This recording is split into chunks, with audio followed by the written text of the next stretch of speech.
Hey, what's going on? My name's Lee Hopkins. My pronouns are he, him, his, and you're listening to the Patterns of Possibility podcast. This is a podcast dedicated to helping you replace harmful patterns with new possibilities. In each episode, we'll explore topics that inspire confidence, direction, and resilience. In this episode, we're going to talk about dying, like D.I.E, and how it affects our relationships. Now, I'm not talking about the kind where you pass away. I'm talking about denying, ignoring, and explaining. In conversations, it happens all the time, and there's no quicker way to destroy a connection.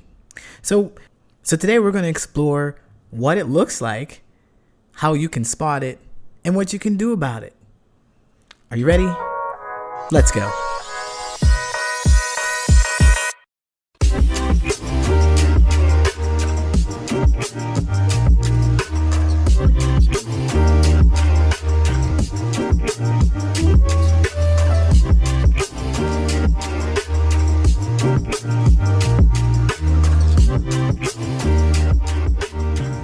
A connection is made of two things. There's the information, the data, the topic, the subject, whatever they're talking about, whatever it is. And then there's the feelings, the emotions. What are they feeling about the topic? Knowing and acknowledging those two things will connect you. Have you ever been in a conversation with someone that you just could not get across to? For some reason, you find yourself in an argument with them, or disagreeing, or just maybe even angry when you leave the conversation. Chances are they've probably denied, ignored you, or explained something to you. Sometimes they might happen to you, or you might unwittingly do it to someone else. Denial seems to be a huge part of American culture. At least I think so. And I can think of a couple pop culture references. We've got Urkel from the 90s. Did I do that? Like, you did that. You know you did. And then there's that song, It Wasn't Me by Shaggy. Man. And then you got Destiny's Child with No, No, No. I mean, it's really yeah, yeah, yeah. You know what I mean? Okay. I know that I'm reaching a bit. Let me dial it back. When I say denial in conversation, that means like when you bring a grievance or an idea to someone and they say, no, that's not what happened, or no, this isn't it, or no, you shouldn't feel that way, or no, your experiences aren't real. Essentially, that's what you do when you deny. When I was a kid, I loved to play video games. I play all kinds, especially when I was in my early teens, like 13, 14, 15, I played a whole lot. Some of the games I played were Street Fighter, Mortal Kombat, Killer Instinct, some of those games. And I remember playing with the neighborhood kids. They would come over and this was all my idea, I actually moved the TV, it's a little small TV, onto the porch so that we can play outside. So that people wouldn't have to come into the house. We just had a porch and we sat on the porch and we played the games. I'm out there and playing, and there's this neighborhood kid who's like the best. I mean, back in the day, there was no Google, so they were always using magazines to learn new combinations, new moves and tips and tricks. I think it was like a Nintendo Power magazine or something like that, Gamers Mag, something like that. But this guy always had the magazines, and he always knew the best combinations, and he would always beat everybody's ass. So one day, I'm on a hot streak. I'm out there and I'm thrashing him. I'm really kicking his ass. He was like, hey, you're really good at this. Hey, it looks like you're doing a great job. Wow, I can't believe you did that. And every time he'd say that, I'd be like, no, not really. He's like, you're really good at this. Nah, not really. As I just throw a 3-piece combo at him. Every time he would give me a compliment, I would dismiss it. I would deny it. And this went on for a few minutes before he actually pointed it out. He said, hey, you don't like compliments, do you? I froze because I really didn't have an answer. I was like, what are you talking about? And he pointed it out. Every time I give you a compliment, every time I say you're doing something well, you say no. But you just beat me. And I was speechless. was actually pretty stunned. I didn't even realize I was doing that. He was a couple of years older than me, so I guess he was all wise and stuff. But he was able to point this out to me, and the feeling sticks with me. Emotionally, I moved him so far away from me when I really wanted to have friends and be close to people. I was unwittingly pushing them away. If you want more information about this, compliments specifically, I made a video called Why You Should Always Accept Compliments. You can find that on YouTube. You can just search for it, or you can look down in the show notes. I'll have it linked. Have you ever just refuted someone's compliment? You heard it and you were like, yeah, that's not true. I don't believe it.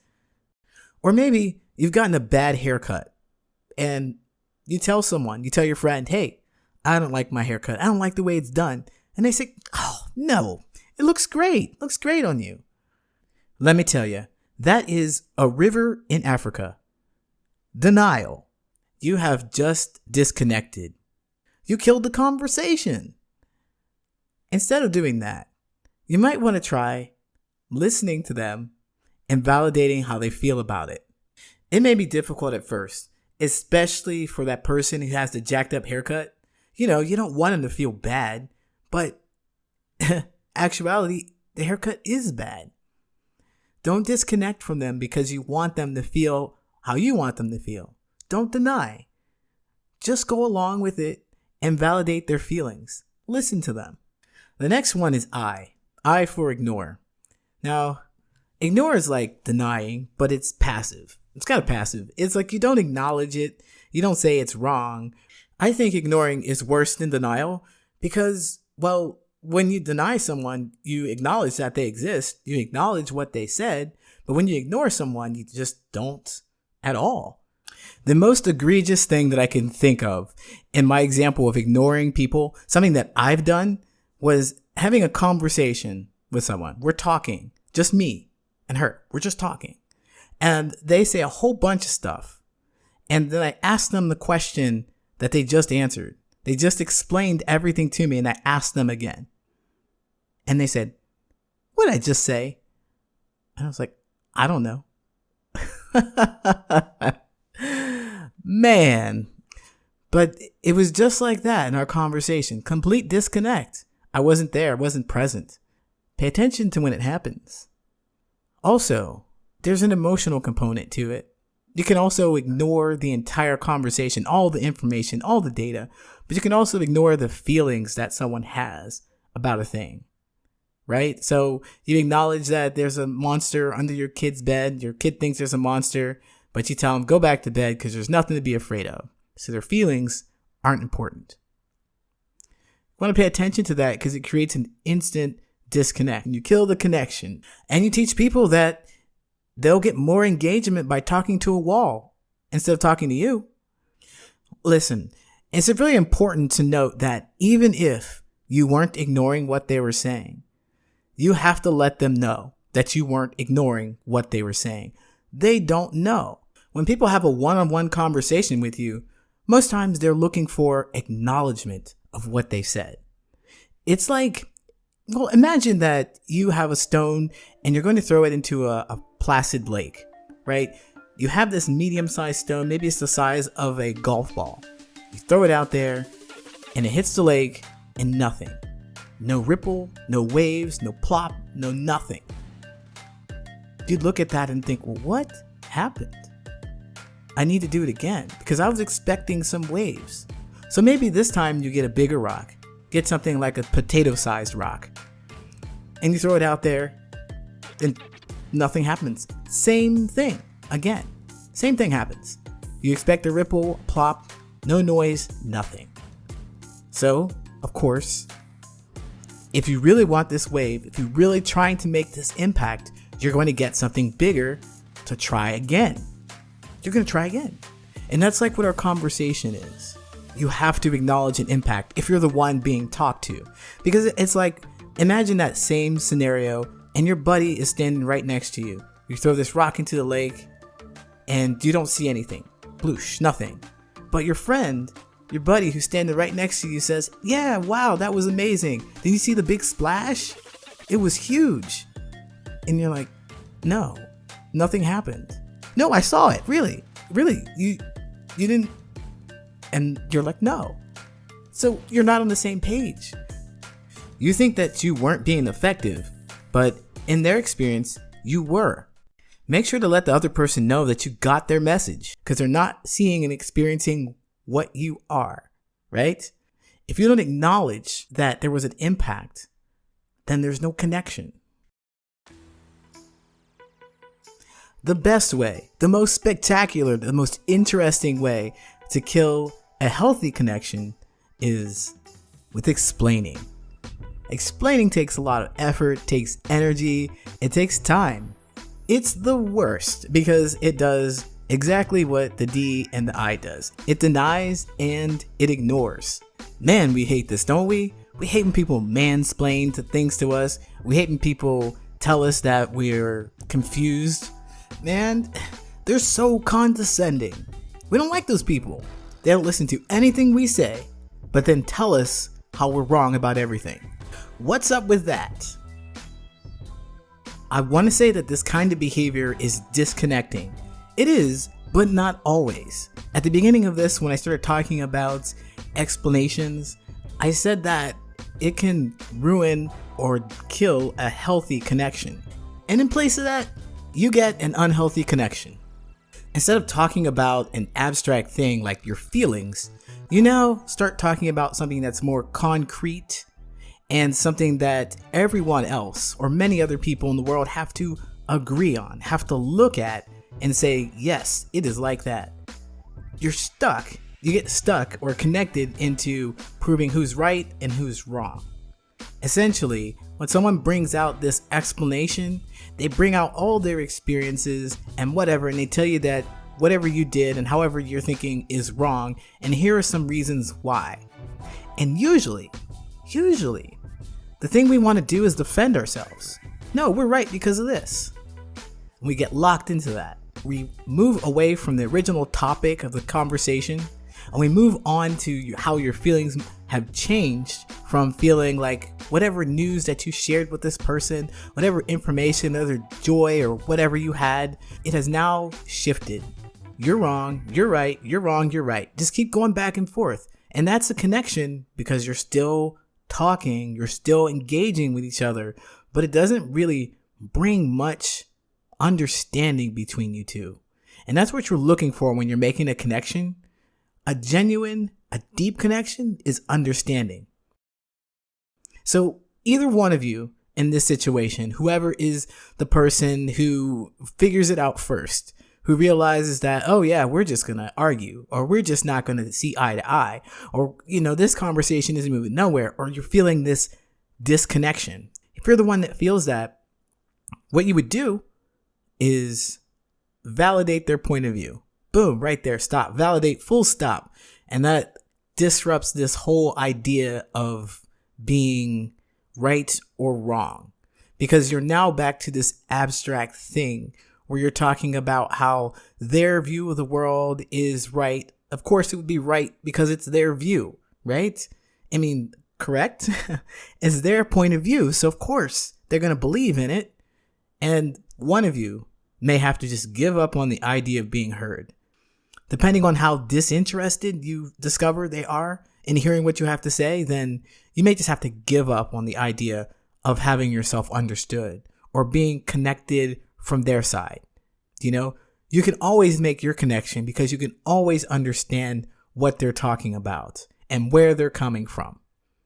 But this sucks and it's labor intensive. It requires you to hold your feelings down, hold back, take a breath, whatever it is. And while they're still pelting at you, telling that your life is wrong, all your choices, all your things, all your ideas, they're wrong. And you have to hold back from defending against that. And then you also have to acknowledge their feelings and acknowledge their reasonings behind it. It's an emotionally intensive, and it's not something that you can do for a very long time or many, many times over with the same person. You'll get tired of it. Once upon a time, I was having a conversation with my partner, and I forget what happened exactly, but of course, like many of these stories that I tell you, we started arguing, And I don't even remember what it was about, but there was a specific thing that happened in an argument. We're going back and forth, and I'm saying this and she's saying that, and we're just like rah rah rah. That's what we do. And every time they said something, right after they said something, I would speak. I wasn't even paying attention to what they were saying, but I would speak, and then they would speak, and then I would speak. Went back and forth like that. Eventually, they stopped. They looked me in the eye, and they said, "You just want the last word." No, I don't. And then they walked away.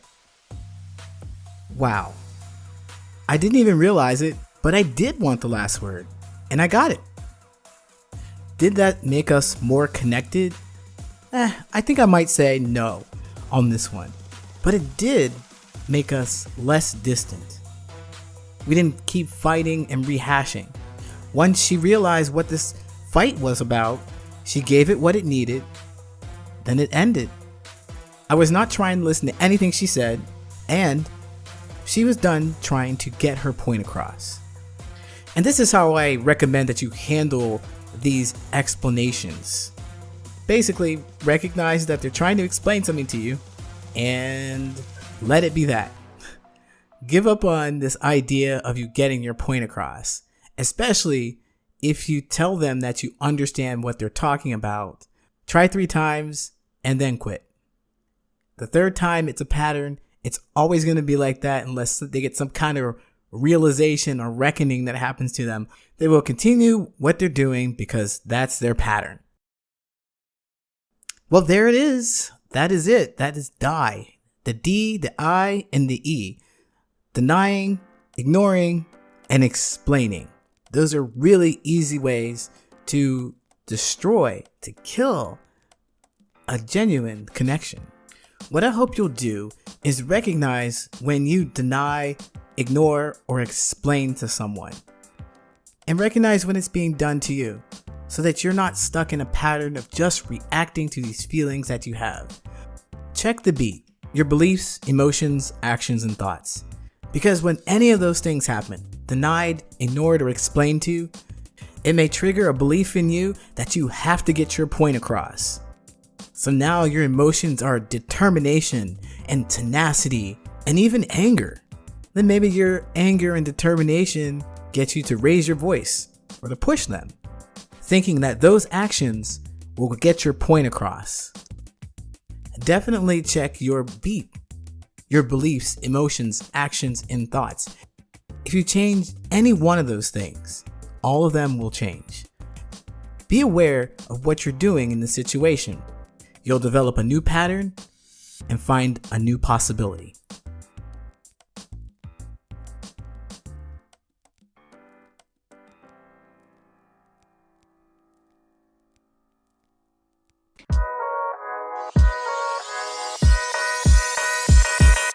My name's Lee Hopkins, my pronouns are he, him, his, and you have been listening to the Patterns of Possibility podcast. If you like what you're hearing, like, subscribe, and share.